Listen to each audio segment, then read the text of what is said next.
नमस्कार दोस्तों, हमारी आज की कहानी है सासू जी मेरा घर धर्मशाला नहीं है जो आपकी कोई भी सहेली यहाँ चली आती है। यह सुन सास ने सिखाया बहू को ऐसा सबक। सिमता 65 साल की एक बुजुर्ग औरत है। उसके पति का देहांत हो चुका था। सिमता अपना समय बिताने के लिए रोज पार्क जाती। दिनों बाद सिमता ने पार्क में जाना अचानक बंद कर दिया। क्या बात? एक दिन सिमता की सहेली नंदिता, क्या बात है सिमता जी, आप आजकल पार्क नहीं आ रही? सोचा मैं ही तुम्हारे घर आकर तुम्हारा हाल चाल पूछ लूं। बस नंदिता जी साज चल रही आजकल, समिता ने बुझे स्वर में कहा। हाँ, थोड़ा मौसम और थोड़ा उम्र का तगाजा भी तो है। मेरी तबीयत का भी कोई भरोसा नहीं रहता। नंदिता बोली। माँ जी जरा इधर आना। सिमता कुछ बोलती उससे पहले दरवाजे पर आई उनकी बहू नताशा ने आवाज दी। अभी आई माँ। सिमता नंदिता से ये बोल बोल उठ के चली गई। नंदिता ने महसूस किया सिमता घबराई सी है। ये क्या है माँ जी, मेरा घर धर्मशाला नहीं जो आपकी कोई भी सहेली यहाँ चली आती है। मैं कह देती हूँ ये सहेलीपना बाहर तक सीमित रखिए। आपको झेल रहे हैं इतना ही काफ़ी है। क्या? नताशा सास से रूखे स्वर में बोली। माफ़ करना बहू, मैं उसे बोल दूंगी। सिमता जी सिर झुकाकर बोली, क्योंकि वो जानती थी बहू ने जो कुछ कहा है इतनी जोर से बोला कि जरूर नंदिता ने सुन लिया होगा। वो सिर झुकाए अपने कमरे में आई। उन्हें देखा। नंदिता मुस्कुरा दी। चलिए सिमता जी थोड़ा घूम आते हैं, आपको अच्छा लगेगा। नंदिता जी मुस्कुराते हुए बोली। सिमता जी बिना कुछ बोले चल दी। वो सोच रही थी अब पार्क में सबको पता चल जाएगा बहू मेरे साथ कैसा व्यवहार करती है, क्योंकि अभी तक तो सब एक दूसरे को पार्क के जरिए ही जानती हैं। किसी के घर नहीं आती थी। आज भी नंदिता जी सिमता जी ने कई दिन से पार्क न आने के कारण खोजती हुई उन्हें आई थी। सिमता की बहू ने जिन सहेलियों की बात की वो पड़ोसन थी। सारी पार्क में सब एक दूसरे को ऐसा ही दिखाती कि जैसे वो लोग अपने परिवार के साथ खुशी और सम्मान के साथ अपने जीवन की संध्या बेला काट रहे हैं। वो नंदिता जी आज जो कुछ भी हुआ, आखिरकार सिमता नंदिता जी से कुछ बोलने को हुई तो उन्होंने चुप करा दिया।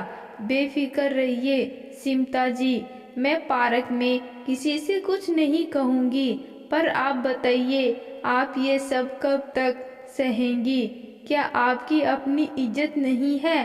क्या हम बूढ़े इतने लाचार हो जाते हैं कि बेटा बहुओं की सुनते हैं? नंदिता जी प्यार से बोली। माफ कीजिएगा नंदिता जी, जाके जाके पैर न फटे बिवाई, वो क्या जाने पीर पर आई। पति के न रहने से एक औरत वैसे ही बोझ हो जाती है। जब अपना बुढ़ापा इन्हीं बेटे बहुओं के साथ काटना तो सुनना भी पड़ेगा ना। खैर आप क्या समझे, ये आप तो अपने बेटे बहू के साथ एक बेहतर जिंदगी जी रही। सिमता जी दुखी स्वर में बोली। हाँ, मैं एक बेहतर जिंदगी जी रही हूँ, इसमें कोई शक नहीं है। पर किसने कहा कि मैं अपने बेटे बहू के साथ जी रही हूँ? नंदिता जी मुस्कुराते हुए बोली।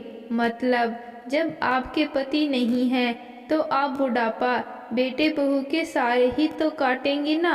सिमता जी हैरानी से बोली। चलिए, जब मुझे आपके जीवन की एक सच्चाई आज पता लगी तो आपको भी अपने जीवन की सच्चाई बताती हूँ। आप पार्क ना चलकर मेरे घर चलिए, नंदिता बोली और अपनी दिशा बदल दी। साथ साथ सिमता जी भी चलने लगी। नंदिता जी ने रिक्शा ले लिया। ये क्या है नंदिता जी? नंदिता जी के घर के बाहर रिक्शा रुका तो सिमता हैरानी से बोल उठी, आप अंदर तो चलिए, रिक्शा वालों को पैसे दे। नंदिता जी उनका हाथ पकड़ अंदर चल दी। सब क्या है नंदिता जी, कुछ बताइए तो। समिता अंदर आकर बोली, आपने कहा था जाके पैर न फटे, विवाही वो क्या जाने पीर पर आई, पर सच तो ये है सिमता जी, इन पैरों में विवाही ही नहीं फटी थी, ये तो बेटे बहू के दुर्व्यवहार से छलनी छलनी हो चुका था। राय उनकी सुनते हुए जिंदगी किसी तरह घसीटने की जगह सम्मान से जीने की ठानी। नंदिनी जी ने सिमता जी के सामने मानो बम फोड़ा। ओह, पर ये सब कैसे किया आपने? समिता पास नजर दौड़ाते हुए बोली, मैंने अपने दोनों बेटों को अपनी जायदाद से बेदखल कर दिया, क्योंकि जो मेरे बेटे अपने माँ बाप के नहीं होते, उनकी जायदाद में भी ऐसे बेटों या बेटियों का हक नहीं होता। बेटे बहू के जाने के बाद बहुत दिनों तक पहले रोती रही, पर फिर खुद को मजबूत किया और ये सिलाई केंद्र शुरू किया और अपने जैसी दूसरी औरतों को जोड़ा जो अपने बेटे बहू के हाथों मजबूर थी, जिनके पास अपना घर बार था, उन्हें प्रेरित किया खुद के लिए स्टैंड लेने को, जिनके पास कुछ नहीं था, उनकी यही रहने की व्यवस्था की। शुरू में सब आसान नहीं था, पर हौसलों के बल पर सब होता चला गया। अब तो हमने अपने साथ कुछ बुजुर्ग पुरुषों को भी जोड़ लिया है, जो दूसरे कमरे में पैकिंग काम करते हैं। और ये जो तुम छोटी उम्र की औरतें देख रही हो, ये अपने पतियों की सताई हैं। हमें भी कुछ ऐसी औरतों की जरूरत थी, तो मैंने इन्हें रख लिया। इस काम से 7 साल की मेहनत लगी, पर अब तो यहाँ का सिला कपड़ा विदेशों में जाता है। नंदिता जी गर्व से बोली, नंदिता जी आप तो इस उम्र में भी सबकी प्रेरणा है। जिस उम्र में लोग थक कर बैठ जाते हैं, अपने हालातों से समझौता कर लेते हैं, आपने न केवल खुद के लिए सम्मान की राह चुनी, बल्कि कितने लोगों को सम्मान की राह दिखाई। सच में आपको श्रद्धा से नमन करने को जी चाहता है, पर आपने कभी पार्क में इस बात का जिक्र नहीं किया। सिमता जी ने पूछा, सिमता जी मैं उस पार्क में इसलिए जाती थी क्योंकि वहाँ कभी अपने पति के साथ जाया करती थी, उनकी यादें जुड़ी हैं। उसके साथ ही वहाँ जाने का मकसद आप जैसी औरतों को ढूंढना और उन्हें सम्मान से जीना सिखाना भी है। सिमता जी हम माँ बाप जब औलाद को जन्म दे सकते हैं, उसे पाल पोस बड़ा कर सकते, तो ताउम्र सम्मान से जी भी सकते हैं। नंदिता जी उनके कंधे पर हाथ रख बोली, ही कहा आपने, पर जो महिला या पुरुष असक्त हो जाते हैं, बिल्कुल उनका क्या? सिमता ने फिर पूछा। देखभाल ताउम्र ये संस्था काम करती है, हमारे साथ बहुत ही संगठन भी जुड़े हैं, अब जो हमारी सहायता करते हैं। नंदिता ने बताया। ठीक है नंदिता जी, अब मैं चलती हूँ, सिमता बोली, पर कहाँ को ये संस्था नहीं ज्वाइन करनी? नंदिता हैरानी से बोली, करनी है ना, कल से आऊंगी, पर अभी एक जरूरी कदम भी तो उठाना है अपने सम्मान के लिए। सिमता जी आत्मविश्वास के साथ बोली और बाहर निकल गई। बाहर आ उन्होंने वहां लगे बोर्ड को नमन किया, जिस पर लिखा था, सम्मान की जिंदगी चाहिए तो हमारे पास आइए। घर आकर सिमता जी ने अपने बेटे बहू को बुलाया और साफ बोल दिया कि आज बल्कि अभी से तुम ऊपर शिफ्ट हो जाओ, जब मैं जिंदा हूँ अकेले रहूंगी, नीचे तभी तक तुम रह सकते हो, यहाँ पर हाँ किराया देकर। उसके बाद ये घर एक संस्था के पास चला जाएगा, जो इसे बेच मेरे जैसी औरतों के कल्याण में पैसा लगाएगी।